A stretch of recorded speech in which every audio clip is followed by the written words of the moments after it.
दर हकीकत है वही सब है दवा में जिंदगी मानुष मने करे मरलेई बुझी सब शेष ना ना ना मरलेई शेष ना मरार परेर थेके आमादेर आसल जीवन शुरू होबे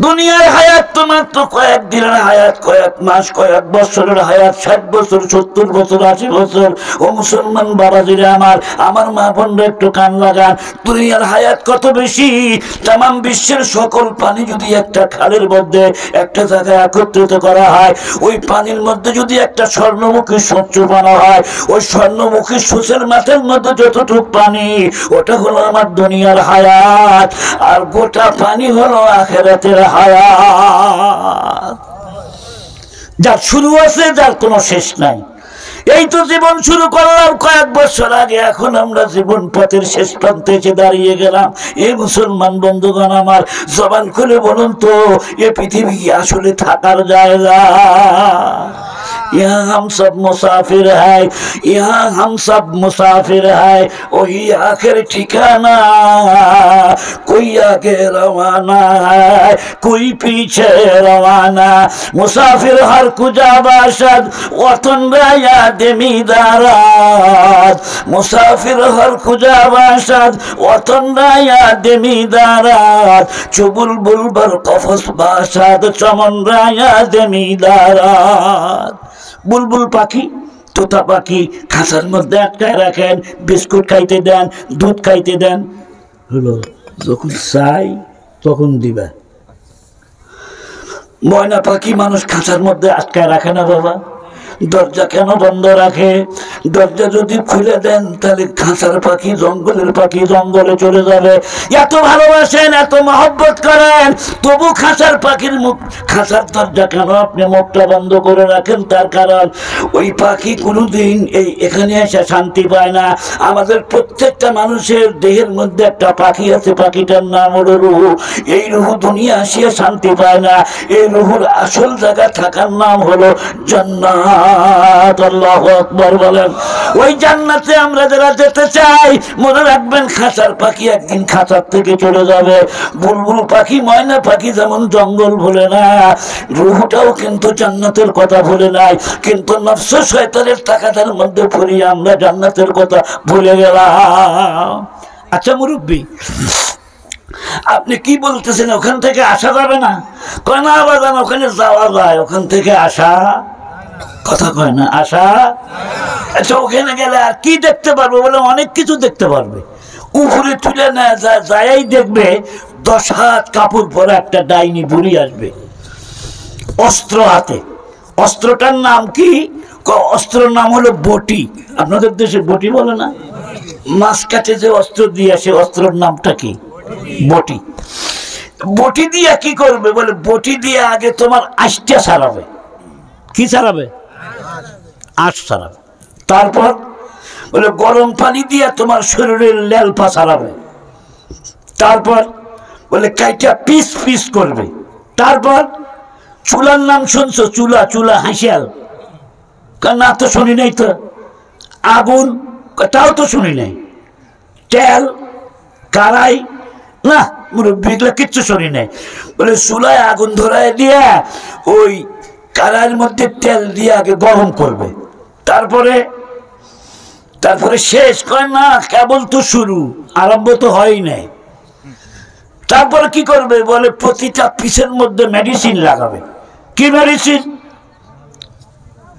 ঝাল মরিচ লবণ হলুদ এগুলি লাগাইয়া ওই তেলের মধ্যে ছেড়ে দিবে মাছে জিজ্ঞেস করে কষ্ট হবে না বলে মরা জিনিসের আবার কষ্ট কিসে মরেই তো গেছে কথা কর না কে তেলের মধ্যে দিবে কেন বলে জুত মতো খাবার জন্য শেষ হলো কয় না শেষ না এরপর ডাইনিং টেবিলের চতুর্পাশে দানবরা বসবে প্রত্যেকটা দানবের মুখের মধ্যে 32টা করে দাঁত থাকবে এমন চাবান চাবাবে এক রাস্তা দিয়ে আমদানি আর এক রাস্তায় রপ্তানি মাছ তখন বলে যত কয় তত নয় যত্তৎ মৎসৎ বলেছেন মদন মোহন তর্কালঙ্কার শিশু শিক্ষা মুরব্বীরা পড়ছে এখনকার ছেলেরা পড়ে নাই এগুলি যত মৎসর যত কয় তত না। দূর মুরব্বী, তোমার দেহের মধ্যে শক্তি নাই তাই তুমি যাইতে পারতেছ না, আমরা যাবো আর খাবো। মুরব্বীর কথা না মানিয়া যেই মাছটা আসিয়া ওই আদারটা গিললো, বসিটা খা ফেলাইলো। এ মুসলমান বন্ধুগণ আমার, এর খেলা কিন্তু আরম্ভ হয়ে গেছে। টোপ দেওয়ার সাথে সাথেই যখনই মাছ আসিয়া এটা ঠোকা মারে, তখনই কিন্তু বড়শিওয়ালা সুতা গোটায় না, সুতা আরো ঢিল দিতে থাকে, সুতা আরো ঢিল দিতে থাকে। হুইল বড়শিওয়ালার হাতের মধ্যে সুতার গুটি থাকে, বড়শির সাথেই লাগানো। মাছ যখন এটা খায়, সুতা ঢিল দেয়, তখন মাছ দৌড় দিয়ে যায়। মুরব্বী, আপনি কেন মিথ্যা কথা বললেন?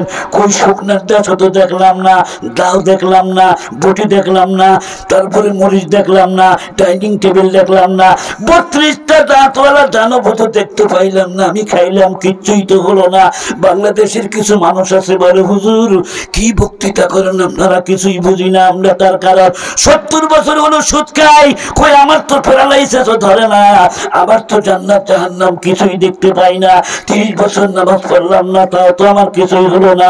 আল্লামা রুমি কয়, তোমো সমগ্রুর আজ হেলমে খোদা, তোমো সমগ্রুর আজ হেলমে খোদা, দেরো গিরাদ শক্ত গিরাদ আমার সারা। তুমি গাফিল হইয়া যাও না, তুমি মনে করো না আল্লাহ তোমাকে ছেড়ে দিয়েছে, তোমার সুতাতে একটু ঢিল দিয়েছে।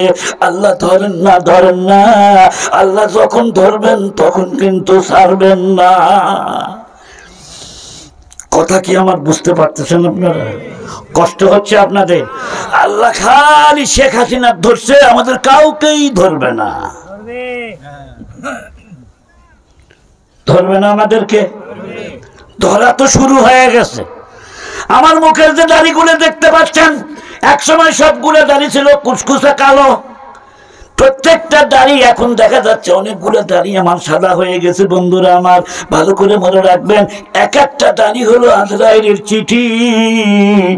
যেন আজরাইল বুঝাইতে চায়, ও আল্লাহর বান্দারে, তোর সাদা দাড়িটা হলো আমার 1 নম্বরের নোটিশ। 2টা দাড়ি পাকছে, তুই 2টা নোটিশ পাইছ। 3টা চুল পাকছে, তুমি 3টা নোটিশ পাইছো। আমার নোটিশ, একদিন আমার কাছে আসতে হবে। দাঁত লড়ে গেছে, এটা আমার নোটিশ। নাতি জন্মগ্রহণ করেছে, নাতি জন্মগ্রহণ করেছে, এটা আমার পক্ষের থেকে নোটিশ। এতদিন ছেলে ছেলের বাবা, এখন হয়েছ দাদা, এখন হয়েছ নানা। ওরে ওরে মুরব্বী, তুমি মনে করো না চিরকালে এইভাবেই আমার জীবন খানা চলে যাবে। এমন একটা দিন আসবে, ওই বর্ষির সুতা ধরে টান দেবে আজরাইল। কথা ঠিক না ওঠে? যেই মাত্র সুতা ধরে টান দিছে, মাস্টার পাইছে মুরব্বীর কথা তো ঠিক রে। চের বাঙালিরাও পায়, যেদিন প্যারালাইসিস ধরে বিছনায় পড়ে যায়, এরকম বেকা হয়ে যায়, এরকম করে হাঁটে। আছে না নাই? আর কথা কন না, মুখটা এদিকে গেছে, হাতটা এদিকে গেছে, ঘুষ খাইতে খাইতে জীবনটা শেষ করে ফেলাইছে। মনে করছে এইভাবেই বুঝি আমার জীবন যাবে। প্যারালাইসিস, এখন হুইল চেয়ারে বসে, এখন কোনো আলেমিকার গাল পারে না।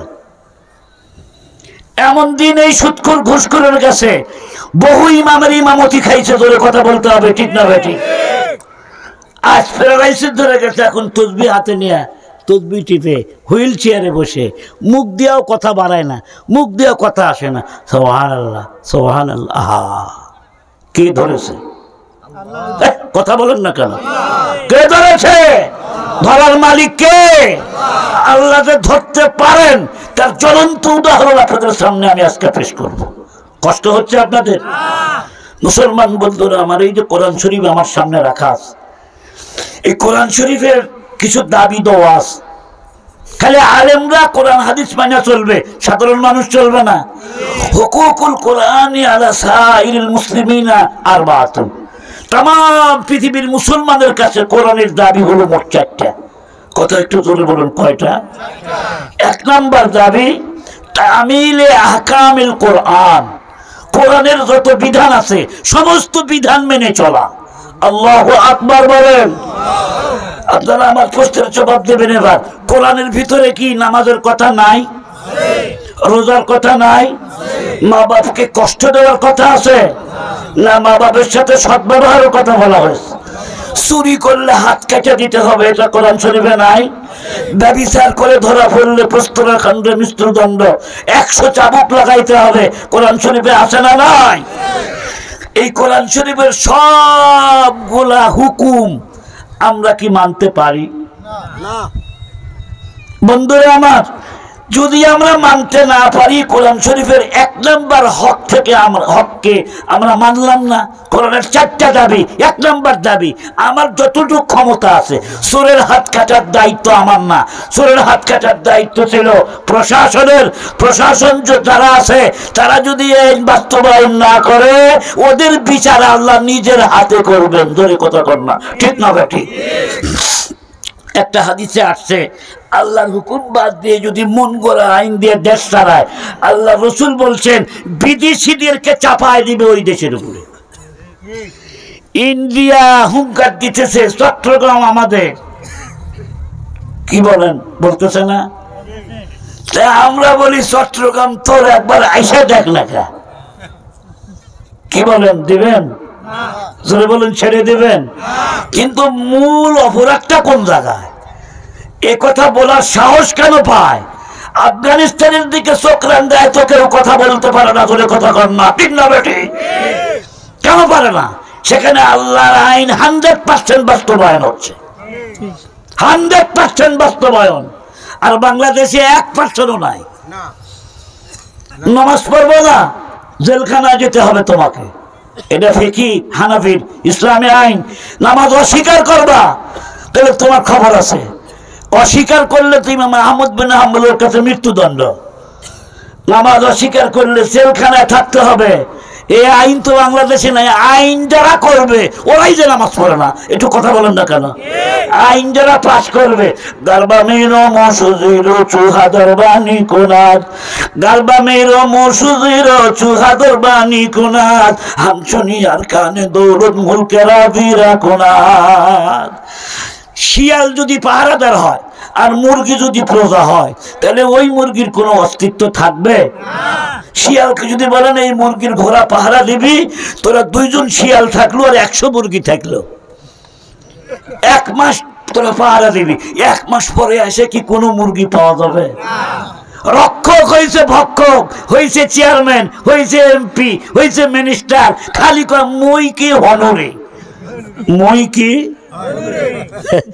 অঙ্কুরের ভাষা বা কোথাকার ভাষা? সারা বাংলাদেশ ঘুরে ফেরাই তো। এক সময় লেখা দেখছিলাম বাসের মধ্যে, এরশাদ সাহেবের পিরিয়ডে বাসের মধ্যে লেখা আছে, রংপুরে যাওয়ার সময় দেখলাম, ও বাহে আমরা রংপুর বিভাগ চাই বাহে।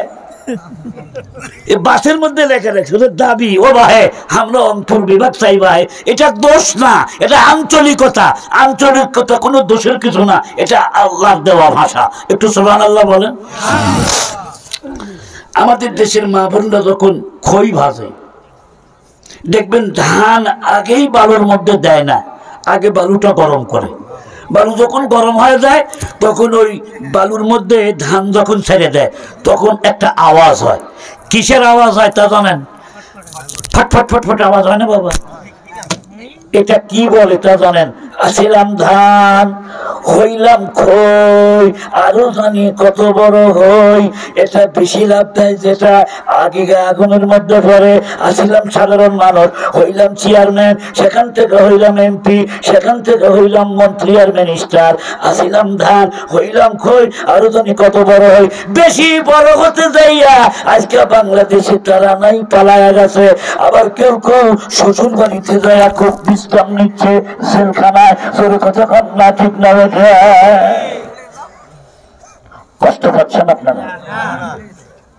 কষ্ট আমি বেশি সময় আপনাদেরকে দেব না। বন্ধুরা আমার, আরজ করতেছিলাম আপনাদের সামনে যে কথাটা, সে কথাটা হচ্ছে যে ওই সুতাটা ঢিল দিয়েছে।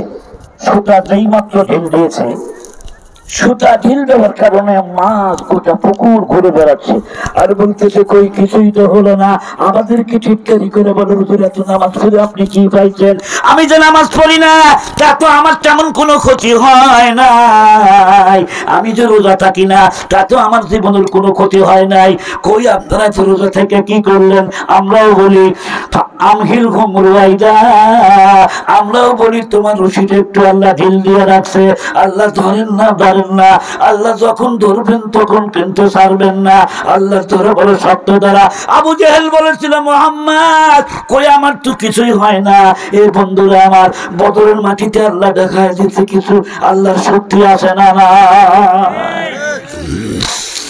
18 বছরের একটা না, এই কথাটা শেষ করে লে, মাছ যখন পুরা পুকুর ঘুরে শেষ, গাও হাঁপছে গেছে, গাও হাঁপছা পর্যন্ত আপনার আর গায়ে শক্তি নাই, সুতাও শেষ হয়ে গেল, আর সুতা নাই। আমাদের হায়াতের রুচি যখন শেষ হয়ে যাবে আমরাও দুর্বল হয়ে পড়বো। কেউ বা সিঙ্গাপুরে, কেউ বা ওই ইন্ডিয়ায় গেছে, চেন্নাই, কেউ বা গেছে ভেলোরে গেল, ওখানেই জানটা বের হয়ে গেল।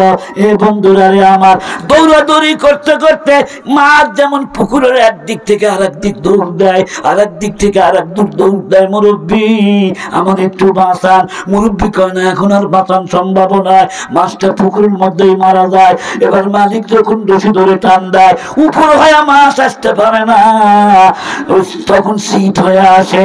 আমরা যখন সব দিকে দৌড়াদৌড়ি শেষ হয়ে যাবে, সিঙ্গাপুর থেকে আপনার লাশ আসবে, বেলুর থেকে আপনার লাশ আসবে, উপর হয়ে আসবে না, ওই কফিনের মধ্যে বন্দি অবস্থায় আপনাকে আনা হবে। জবান খুলে বলুন তো মরা লাগবে কি লাগবে না?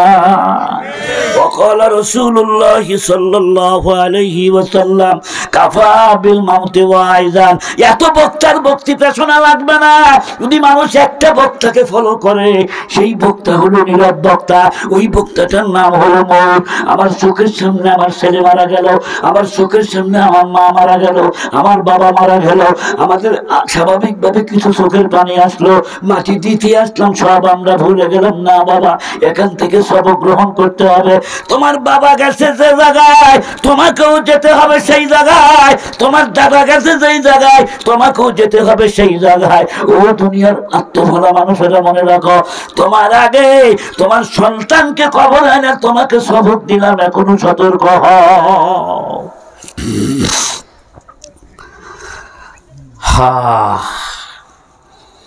18 বছরের একটা যুবতী কন্যা, গরিব মানুষের মেয়ে, যৌবনে ভরপুর তার দেহ, বাবা বেঁচে নাই, মা বেঁচে আছে। মিশরের ঘটনা, সত্য ঘটনা। ঘুমাইছেন না চেতন আছেন? চেতন আছেন কারা কারা? একটা করে হাত তুলে দেখান তো দেখি, দুটো হাত তুলে। নারে তাকবীর, লিল্লাহি তাকবীর। হাত নামান। আমরা কিন্তু সাহাবাদের দেশের মানুষ, ভারতবর্ষের ভিতর থেকে একজন লোক অনেক দিন পূর্বে সাহাবাদের যুগে ভারতবর্ষ, ভারত, বাংলাদেশ, পাকিস্তান, শ্রীলঙ্কা, বার্মা, কয়টা রাষ্ট্র হয়েছে? 5টা। পাকিস্তান, ভারত, শ্রীলঙ্কা, বার্মা, বর্তমান বাংলাদেশ, এই কয়েকটা মিলে ছিল ভারত উপমহাদেশ। কি উপমহাদেশ? আমরা সবাই একটা ভূখণ্ডের ভিতরে ছিলাম। সেই সময়ের কথা, সেই সময়ে সাহাবায়ে কেরামের একটা জামাত এসেছিল এই ভারতবর্ষে। আল্লাহু আকবার বলেন। এই জামাতের ভিতরে রাসূলের মামা ছিল হযরত আবু ওয়াক্কাস রাদিয়াল্লাহু তাআলা আনহু, সাদ বিন আবি ওয়াক্কাসের আব্বা। সাদ বিন আবি ওয়াক্কাস আশারায়ে মুবাশশিরের একজন, তার বাবা। মা আমিনার আপন চাচতো ভাই ছিল আবু ওয়াক্কাস, মা আমিনার আপন চাচতো ভাই। আহা, মা আমিনার আপন চাচতো ভাই আমাদের এই ভূখণ্ডে এসেছিল। আল্লাহু আকবার বলে। উপমহাদেশে ইসলাম আজকের নতুন নয়, 1300 বছর আগের কথা, 1400 বছর আগের কথা। আল্লাহর নবী যখন হিজরত করেন নাই মদিনায়, একদল সাহাবীকে হাবশায় পাঠিয়েছিলেন। কোথায় পাঠিয়েছিলেন? হাবশার হিজরত দুইবার হয়েছিল। এই হাবশায় যারা গেছিলেন তার মধ্যে আবু ওয়াক্কাস রাদিয়াল্লাহু তাআলা আনহু ছিলেন। ওখান থেকে 5 জনের একটা জামাত নৌকায় করে ওনারা সরাসরি চীনে চলে আসেন। চীনে, আল্লাহু আকবার বলেন। কোথায় আরব আর কোথায় চীন? কিসের জন্য আসছিলেন ওনারা? দুইটা উদ্দেশ্য ছিল, একটা দাওয়াতের উদ্দেশ্য আর একটা ব্যবসার উদ্দেশ্য। ব্যবসা হালাল না হারাম? আরো জোরে বলেন। সুদ হারাম, ব্যবসা কি হারাম? ব্যবসা তো হারাম না। চীন দেশে আসিয়া ওনারা, চীনে মসজিদ আছে, সাদ বিন আবি ওয়াক্কাসের মাজার আছে সেখানে, হুজুরের মায়ের আপন চাচতো ভাই। কিন্তু তখনই উনি চীন থেকে আবার ওনারা সফর করে ভারতবর্ষে আসেন। ভারতবর্ষের একটা দ্বীপের নাম ছিল, এই বর্তমান সেই এলাকার নাম হলো কেরালা রাজ্য।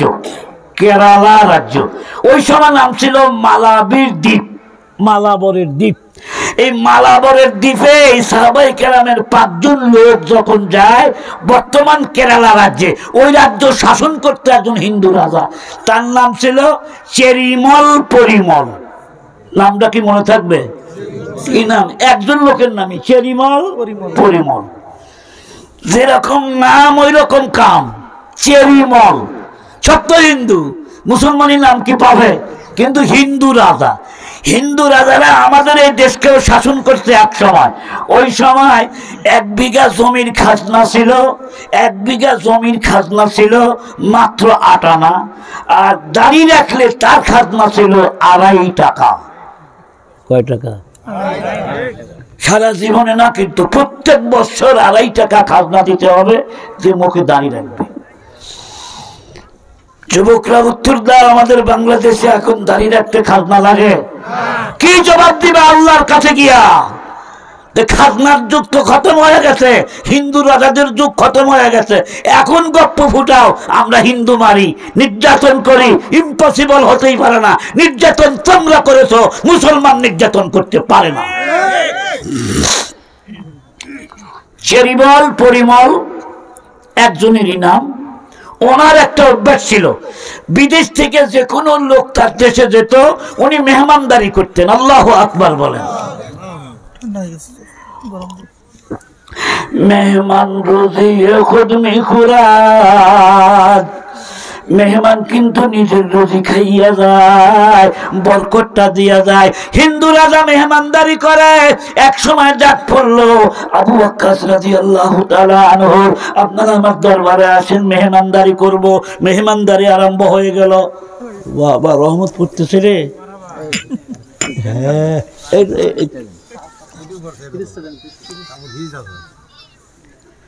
ওয়াজও শেষ হয়ে আসছে, শেষ করে দিই। কষ্ট হবে না আপনাদের?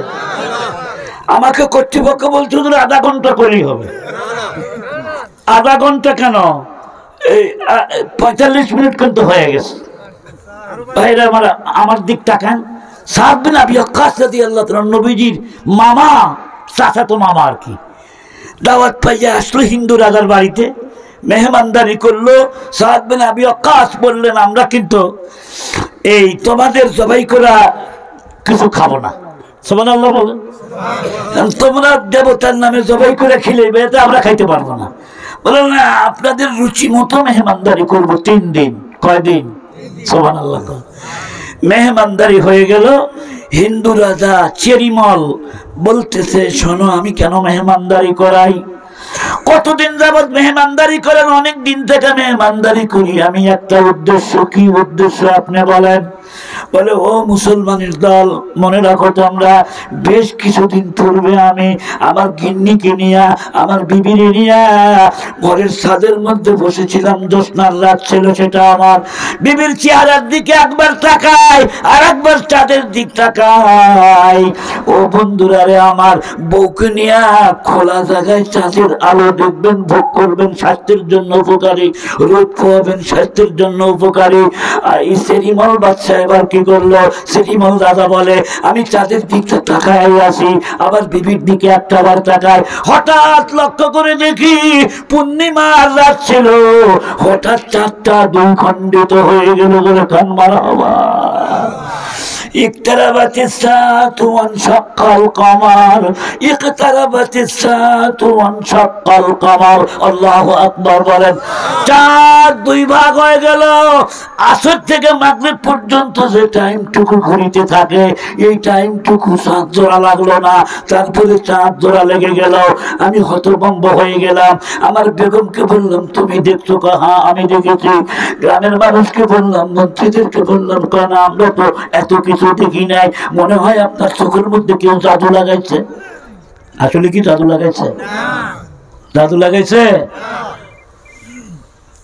থাক বাবা থাক, কষ্ট করার দরকার নাই, এমনি হয়ে যাবে, হয়ে যাবে, জমতে জমতে আমার কথা শেষ হয়ে যাবে।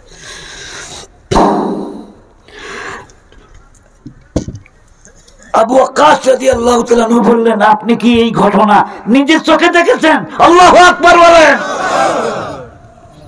আজ কাফের বেঈমানরা বিশ্বাস করতে চায় না, মৌলবীরা গাঁজাখুরি কথা কয়, চাঁদ কোনোদিন দ্বিখণ্ডিত হতে পারে। আমার আল্লাহ যদি হুকুম করে নবীর আঙ্গুলের ইশারায় চন্দ্র দ্বিখণ্ডিত হতে পারে। সরি কথা কন না, ঠিক না বেটি?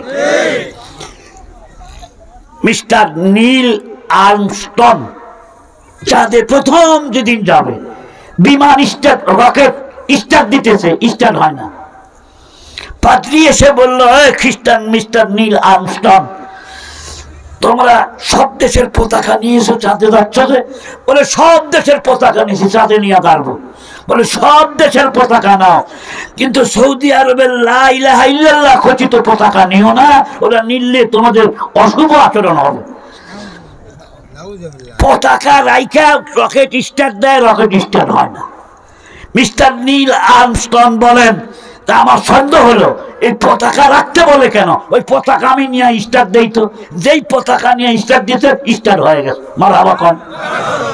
এই প্রথম দাগ কাটছে মিস্টার নীল আর্মস্ট্রংয়ের মনের মধ্যে ইসলামের প্রতি, আল্লাহু আকবার বলেন, নবীর প্রতি, কোরআনের প্রতি।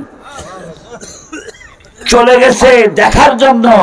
1400 বছর আগে নবীর আঙ্গুলের ইশারায় চাঁদ দ্বিখণ্ডিত হয়েছে, এটা আমরা বিশ্বাস করি না, নিজের চোখে যা দেখে আসো। চাঁদে যখন গেল মিস্টার নীল আর্মস্ট্রং, চাঁদে পা রাখলো, ক্যামেরা নিয়ে গেছিল। উনি দেখেন চাঁদের মাঝ বরাবর একটা ফাটল দেখা যায়, জোরে কান মারহাবা। ওখানকার ছবি নিয়ে আসলো, ওখান থেকে কিছু মাটিও কিন্তু আমেরিকাতে নিয়ে আসলো, আর একটা ক্যাসেট ছিল ওনার সাথে। উনি যখন চাঁদে ছিলেন আজানের শব্দ শুনতে পায় চাঁদ থেকে, আল্লাহু আকবার বলেন। আপনার মসজিদের আজানের ধ্বনি শুধু বাংলাদেশে না, জমিনেই থাকে না, আসমান পর্যন্ত যায়। তার প্রমাণ মিস্টার নীল আর্মস্ট্রংয়ের এই রেকর্ডটা রেকর্ড করে নিয়ে আসলেন। উনি রেকর্ড নিয়ে মিশরে গেলেন। মিশরে যখন আজান হতেছিল রেকর্ডটা চালায় দেখলেন মিশরের মসজিদের আজান আর চাঁদের আজানের শব্দের মধ্যে কোনো কম বেশি না।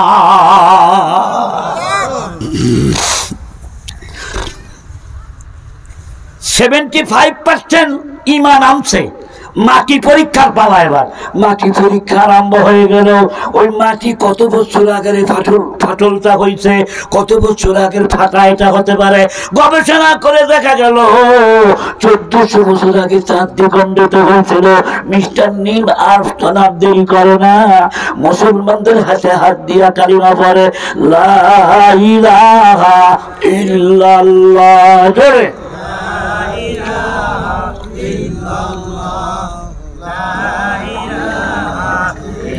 লা ইলাহা ইল্লাল্লাহ মুহাম্মাদুর রাসূলুল্লাহ।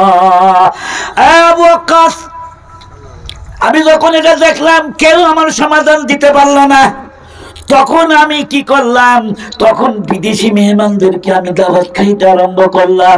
কত মেহমানকে খাওয়াইলাম, আমার প্রশ্নের উত্তর কেউ দিতে পারে নাই। বলো তো ঘটনা সত্য না মিথ্যা?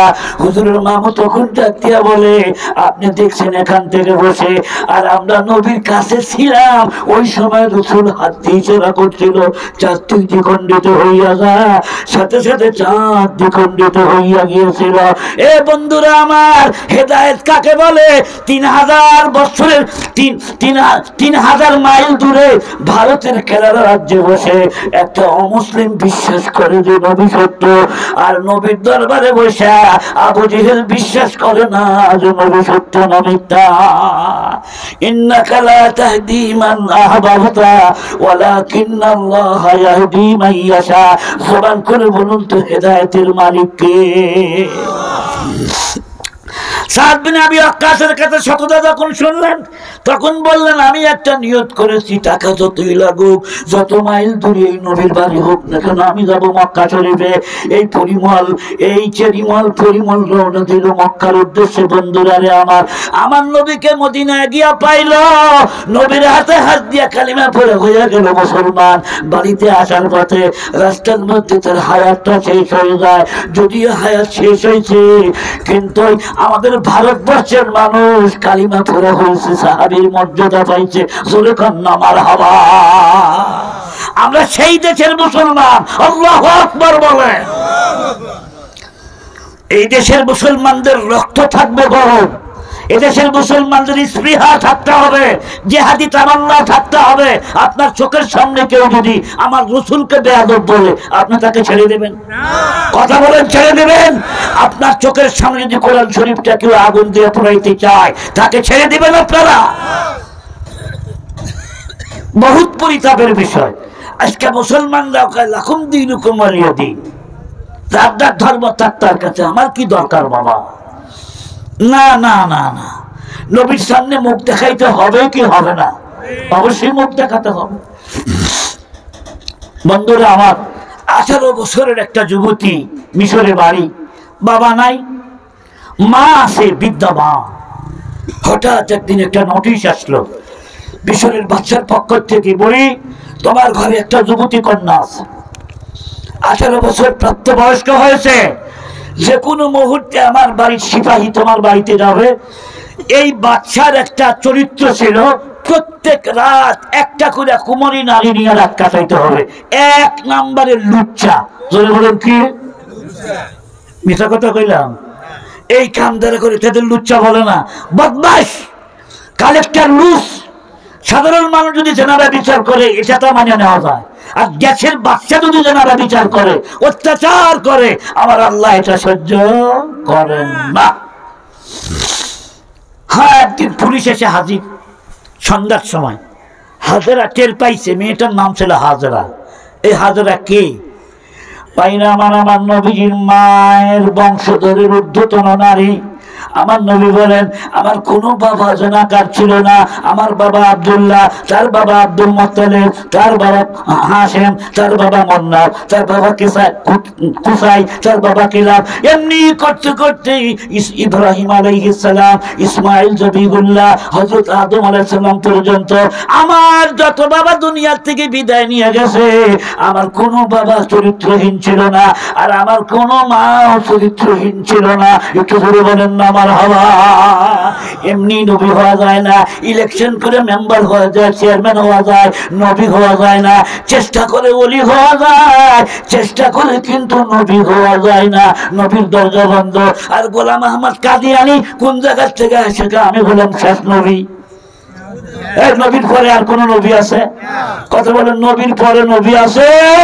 যারা বলবে আমি নবী, তুই জাহান্নামে যাওয়ার উপযুক্ত বলে কথা কর না, ঠিক না বেটি? এই বাংলাদেশে তারা থাকে, আর তাদের বিরুদ্ধে তাদেরকে অমুসলিম ঘোষণা করার ক্ষমতা বিএনপিও করলো না, আওয়ামী লীগ তো করবোই না। বর্তমান সরকারকে আমরা অনুরোধ করতে চাই, এই সময় একটা সুযোগ আছে আপনাদের। জোরে কথা কর না, ঠিক না বেটি? এই সময় দলীয় কোনো সরকার ক্ষমতা নাই।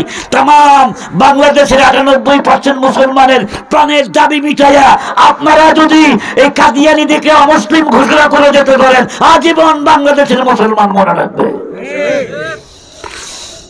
কিন্তু আমরা যেটা দেখতেছি, যেই সেই পর্যন্ত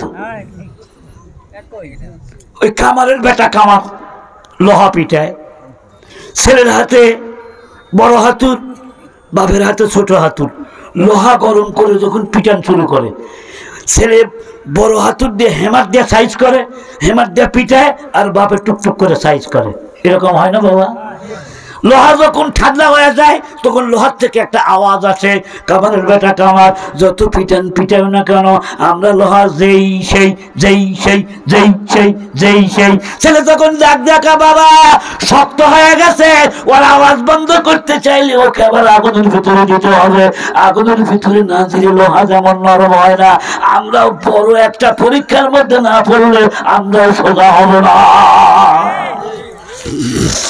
সোজা হয়েছে ফিলিস্তিনের মানুষ, পরীক্ষা দিচ্ছে ফিলিস্তিনের মানুষ, পরীক্ষা দিচ্ছে হিন্দুস্তানের আমার মুসলমান ভাইরা। জোরে কথা কম না ঠিক না বেঠে?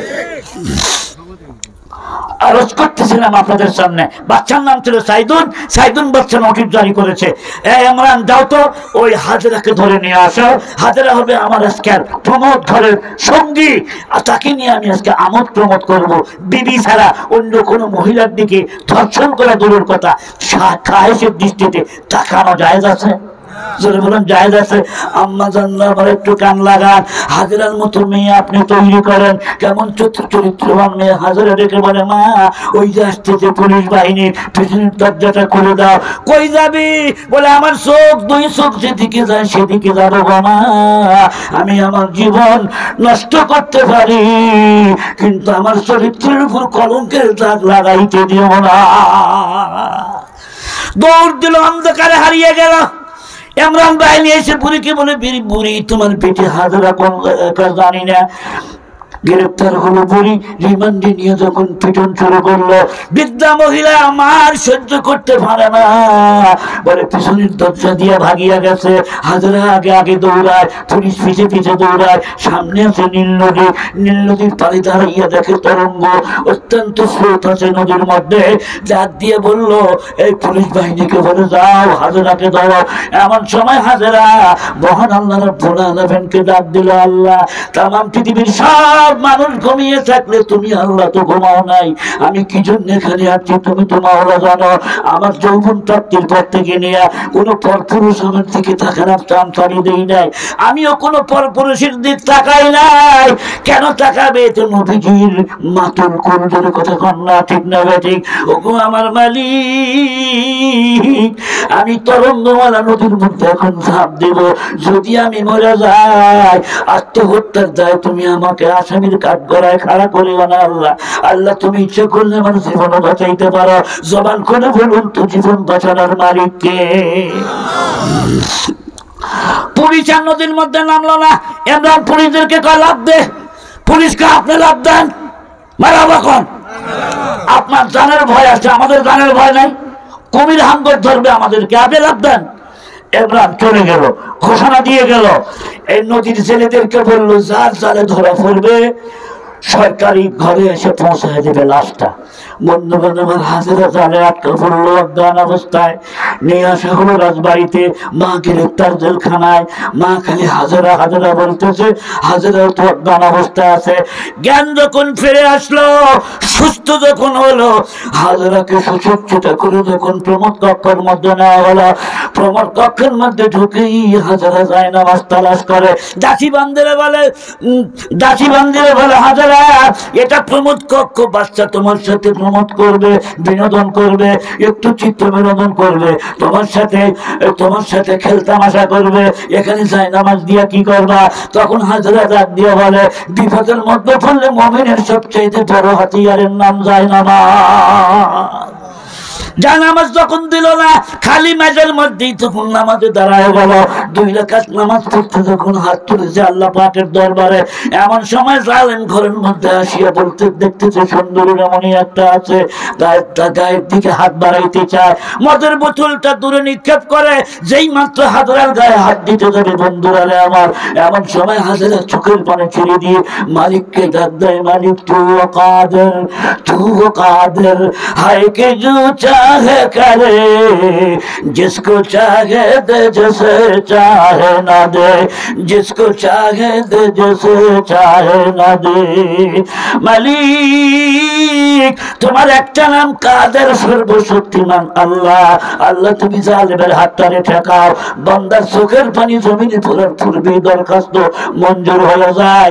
এ বন্ধুরা রে আমার, এমন সময় ওই সাইদুন জালেম বাচ্চা একটা চিৎকার দেয়, ইমরান নাই, কোন জায়গায় পানি নিয়ে আসো, আমার চক্ষুটা ধরে ধরে সরকার হয়ে গেল। এই জাদুকর্ণী মহিলা আমার চোখের মধ্যে মরিদের গুড়া ছিটে দিয়েছে, মরিদের গুড়া ছিটায় নাই। এটা আল্লাহর গজবের মরিদের কথা কন্যা, ঠিক না বেঠে? জালেম দুই চোখে আর কিচ্ছু দেখে না, অন্ধ বানায় দিল কে?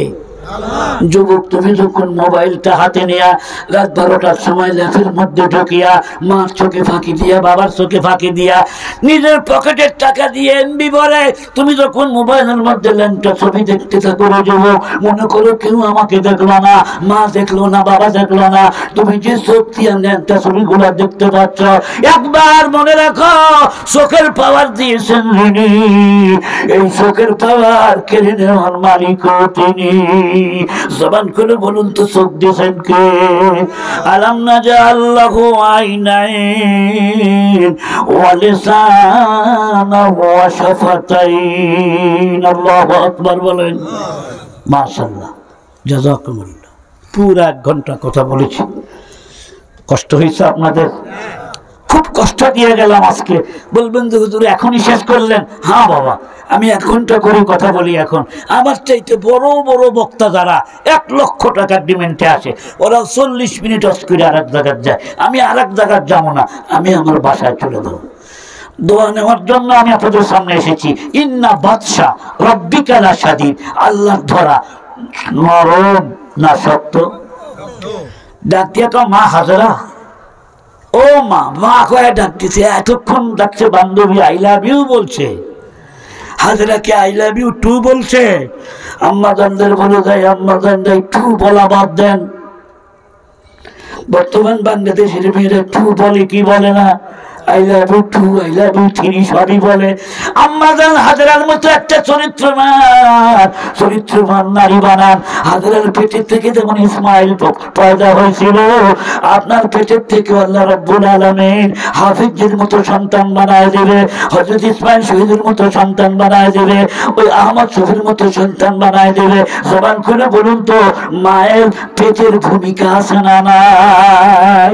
গাই যদি ভালো হয় দুধটাও ভালো হবে, দুধ ভালো হলে দইও ভালো হবে। আম্মা জানলে শুনে না, হাজরার পার কতটুক ছিল আমার আল্লাহ পাকের দরবারে। হাজরাকে ডাক দিয়ে, মা তুমি আমার কন্যা লাগো, তুমি একটু দোয়া করো, আমার চোখটা যেন ভালো হয়ে যায়। হাজরার সাথে সাথে আল্লাহর কাছে হাত তুলে, আল্লাহ বুঝতে না পারিয়া বিপদের মধ্যে পড়ে তোমার বান্দা আজকে আমার কাছে ক্ষমা চাইছে, আল্লাহ তুমি তারে মাফ করে দাও। দোয়া করতে দেরি, ওই জালেমের চোখ ভালো হতে দেরি হলো না।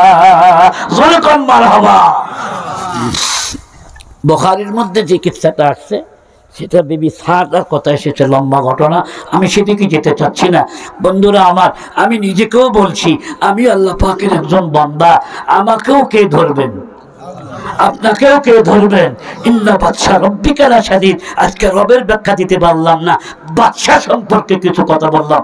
আবার যদি কোনোদিন সাক্ষাৎ হয় রব সম্পর্কে কিছু কথা বলবো ইনশাআল্লাহ। একটা মাদ্রাসা, কোরআন শরীফের 4টা হকের কথা বলছিলাম, একটা বলছি কোরআনের আহকাম মোতাবেক জীবন করা। সংক্ষেপে বলে দেই, নাম্বার 1 কোরআনের বিধান মোতাবেক জীবন করা। নাম্বার 2 হচ্ছে তাসহিহে তেলাওয়াতুল কোরআন, কোরআন শরীফ শুদ্ধ করে পাঠ করা। নাম্বার 3 তাজিমে কোরআন, কোরআন শরীফকে ইজ্জত করা, সম্মান করা। নাম্বার 4 নাম্বার হলো মহব্বত কোরআন, কোরআন শরীফের প্রেম থাকতে হবে, কোরআন শরীফের মহব্বত থাকতে হবে। আপনার চোখের সামনে যদি কোরআন শরীফের একটা পাতা পড়ে থাকে, সাথে সাথে তুলে নিয়ে ইজ্জত করবেন, সম্মান করবেন।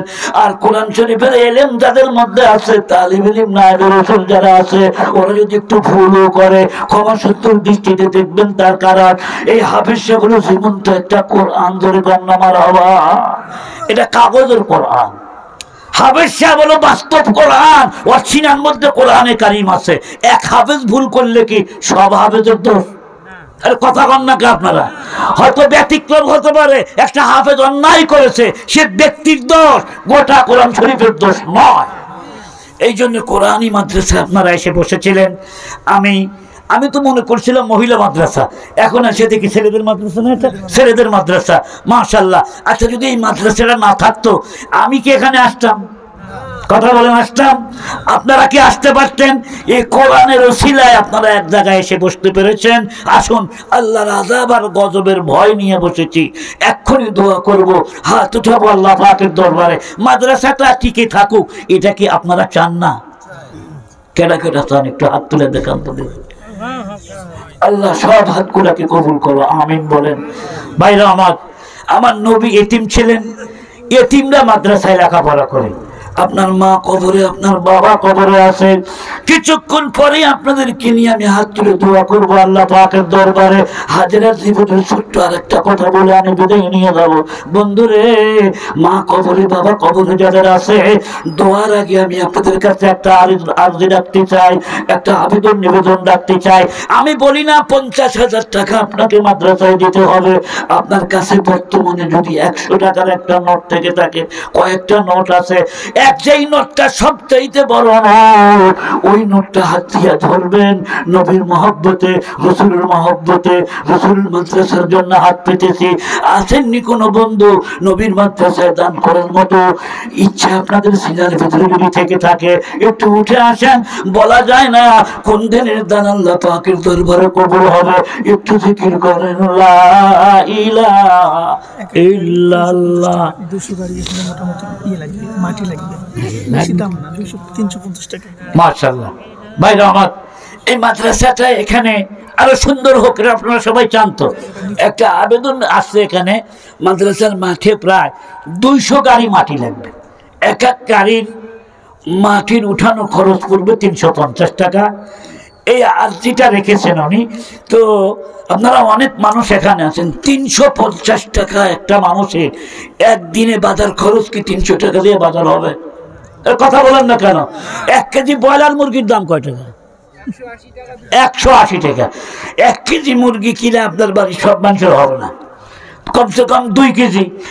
2 কেজি ব্রয়লার মুরগির দাম চাইছি আপনার কাছে। 1 নাম্বার, দেখি আমার কোন ভাই দাঁড়াইতে পারেন, ধরুন আমি এক গাড়ি মাটির মূল্য দেব 350 টাকা। প্রথম যে ভাইটা হাত তুলবেন, আমি দেখি একটু, প্রথম হাতটা দেখি কার।